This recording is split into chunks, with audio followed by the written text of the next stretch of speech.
Hey lovely souls, welcome to Carolyn. Today I have a collective message. And so this is a little bit of an impulsive collective message. Basically, I was messing around with things on my desk and I hit a deck of my cards, and these are the cards that flipped over. And so I figured it's a sign, so I'm going to share this message with you. So with that being said, take some time to grab your snacks, your drinks, get comfy as we dive into this message. I want to say if you're new here, welcome. Please subscribe. I would love to have you a part of this family. I post new videos every single week and I post shorts daily. So make sure you turn on the bell notification so you don't miss out when I post them. And if you want to support the channel, the best way to do that is to engage with the video. So share it with other people who need to hear this message, give it a thumbs up, and leave a comment down below. If you would like to purchase a personalized reading, I do sell them. The link to my Etsy shop is going to be in the description box down below, and you can check out the different readings that I sell. If you would like to book a custom reading on something more specific, you can message me on my other social media platforms. They're also going to be linked in the description box down below. So getting into your cards today, you have the Tower, Six of Flowers, Five of Flowers, Queen of Teacups, the Moon, the Star, Transformation, and the Knight of Flowers. So the Tower card is giving me Phoenix energy, and the reason for that is that the Tower represents this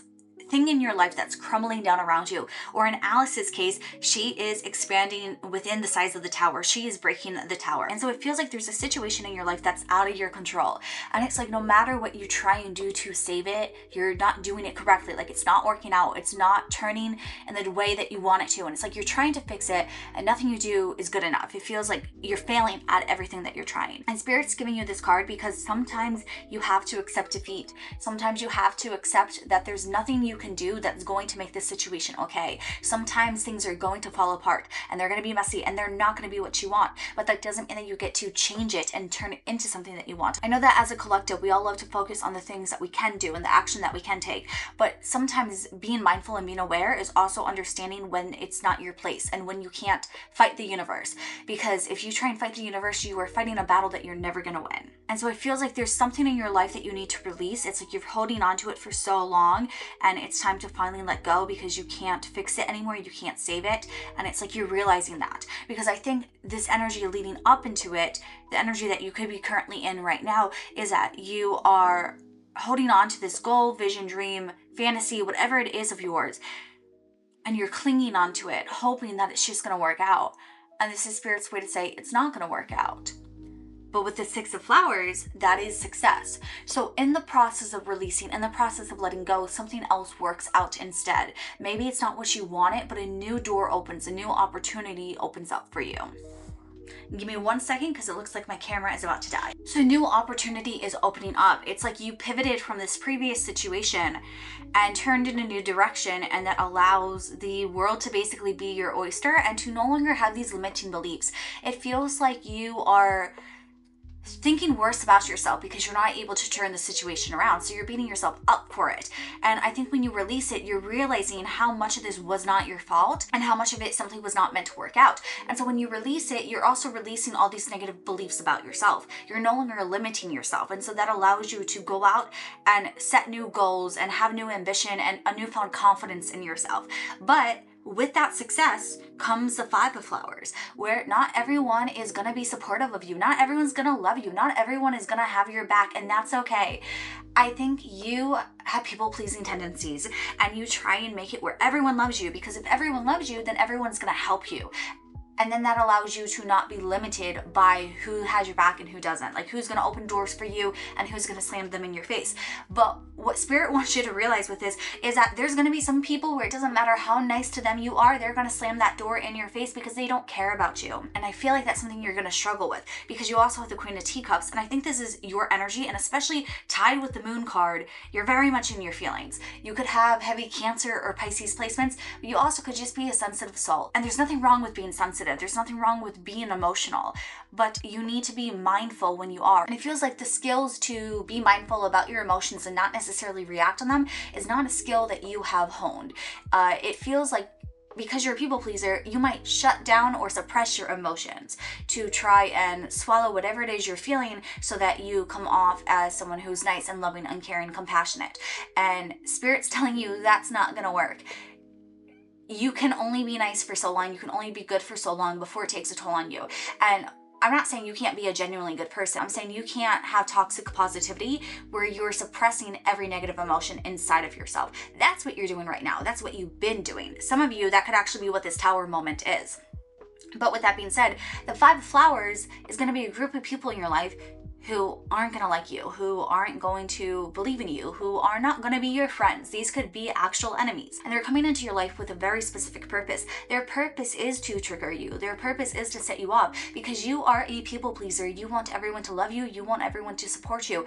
And they're not going to do that. And so that's going to cause some internal growth for you where you have to learn how to accept that someone's not going to love you, how you can accept yourself as who you are without the validation from this other person. And you're also going to have to learn that it's okay if some people are going to slam the doors in your face, because you have to learn how to open that door for yourself. I think sometimes you want things to be given to you. And a harsh lesson that you're learning through this is that not everything you get is going to be handed to you. Some things are going to have to be taken by you. And you have to step more into your forceful energy where you go out and you get it and you're a little bit aggressive and you're a little bit more in that forceful energy where you're demanding what you're worth, what your value is, and you're not settling for less, but you're also taking the right action to get it. Sometimes I think you can be a bit passive, especially because you are such a sensitive person. It's like you try not to step on anyone else's toes. But sometimes in order to create a reaction, you need to create waves. And so with that being said, there's mindful ways to act on your emotions. If you're upset and you're angry, like, don't just start picking fights with everyone. But you can have conversations with people, or you can transmute this anger, this frustration, this need for validation into something else. You can channel it into something else. A lot of you have not explored your creativity since you were a child, and you're being called to create. Whatever speaks to you is something that you just need to give yourself room to play around with. Like, you need to dive more into having hobbies outside of your career even. I think sometimes you think everything you do has to be done with a purpose that's gonna like advance your place in the world. And it's like you forgot to do things just because they make you happy. Again, there's like this energy of people pleasing. So it's like everything you're doing either has to be like serving other people or advancing where you're at in life, instead of doing things for you, instead of doing things because you're being selfish. I think you believe that being selfish is inherently bad, but it's not. There's a balance. Like, there's a give and take. You got to give to people, but you also got to take for yourself. And right now you need to learn how to take. You need to learn how to be more selfish. You need to learn that you don't need to please everyone, that that's not healthy, and you need to break that cycle. And so with the Moon card, you're in a period of your life where you need to learn how to transmute your emotions into something that's going to no longer have you feeling those emotions, if that makes sense. So it's about channeling your energy in a productive way for you. And with the Star and the Transformation card, this means that by finding these hobbies in life and having other motivation in life besides productivity on a intellectual level, I guess is the best way to put it, you are moving forward, finding happiness out of life and finding what brings you joy, and not necessarily doing things because other people are validating you, but instead you are finding happiness in who you are and what you're doing and what you're creating, and the fact that you're able to take something that is nothing and turn it into something. It's like you're able to create. And I think you learning how to create and being proud of what you're putting out there, whether you just keep it for yourself or you share it with others, you're still creating something from nothing. And that in itself is very special. It's tapping you into that life energy. And so by tapping into that life energy, the Empress energy, it's allowing you to transform and move forward without overthinking everything. Because it's like overthinking can spoil the fun. I think sometimes you get so like caught up in your head of like what you should be doing. And this is resetting you to enjoy life and to live life. And live life for yourself, not for others, not for their validation.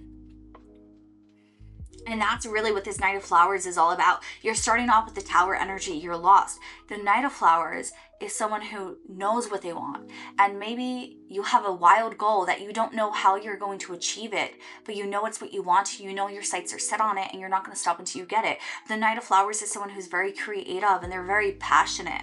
And so by finding happiness in other areas of life can make it where you discover what your purpose in life truly is. And some of you, it's going to be aligned with your career.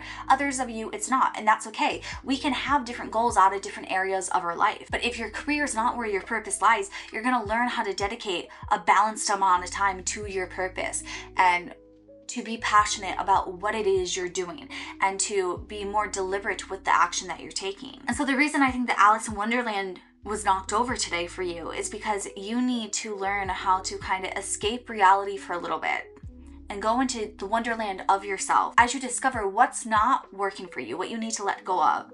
What are some beliefs or ideologies of yourself in your life that you're living by that's not productive to your happiness? And kind of break the routine, break the cycle of being so rigid and strict and stagnant with yourself. Because right now it's like you're lost, confused, you don't know what to do, you're seeking validation from other people. And it's like when you go to Wonderland, when you get trapped in this world, you get to see the good and the bad of the creative. You get to see the good and the bad of Wonderland, and how sometimes your wildest dreams can also become your nightmares. And so by exploring your creative side, you're going to understand who you are more, because whatever art you're making is a reflection of yourself and your soul and your mind and your perspective. And so if you're creating stuff that scares you, or if you're creating stuff that you don't like, maybe it doesn't bring you joy, that's a good outlet to look at your emotions and see what's going on in your life that you need to address, that you need to bring more mindfulness to. And so transmuting your emotions into something creative reveals more than you would necessarily think. It allows you to see who you really are without any filters and without any perceptions of others. Because you're so filtered by what other people think of you. You've hidden who you truly are. And so you need to play in order to bring this inner child out of you for you to see who you truly are. And in doing that, it will teach you what you need to work on, what you don't need to work on. It's going to show you what you're passionate about, what you're not passionate about. And that's how you're going to find your direction in life. That's how you're going to find your guiding star in life. Because the star represents the energy that we look to guide us. You can't find your star when you're in the middle of the darkness and you're shutting your eyes because you're so afraid of what you're going to see. You have to open your eyes in that darkness and see what's around you in order to find that star and let it guide you out. And so right now, it feels like you're lost, but it also feels like you're going to be able to pick yourself out of it. But when you do, that's when you're going to be triggered. And so that's when you got to be mindful of how to navigate this rocky water with your emotions as you pinpoint the things that you still need to grow from, the things that you still need to heal, and the things that you need to address. Because it's going to be very easy for you to try and suppress these emotions again, but you're not going to be able to do so. That's why you got this message, because it's time for actual change to occur, not for the cycle to repeat. So that's where I'm going to leave you with this message today. I hope it resonated for you. If you have any questions or need any further guidance, let me know in the comments down below. I'm sending you so much love as you're going through this. I want to thank you lovely souls for watching, and if you enjoyed this video, give it a thumbs up and share with someone else who needs this message too. To purchase a personalized reading, you can check out my Etsy shop. The link to it's going to be in the description box down below. Don't forget to subscribe and turn on the bell notification so you never miss a video. I post new videos every week and I post shorts daily. I hope I was able to bring some awareness and magic into your day, and I can't wait to see you lovely souls in my next video. Bye!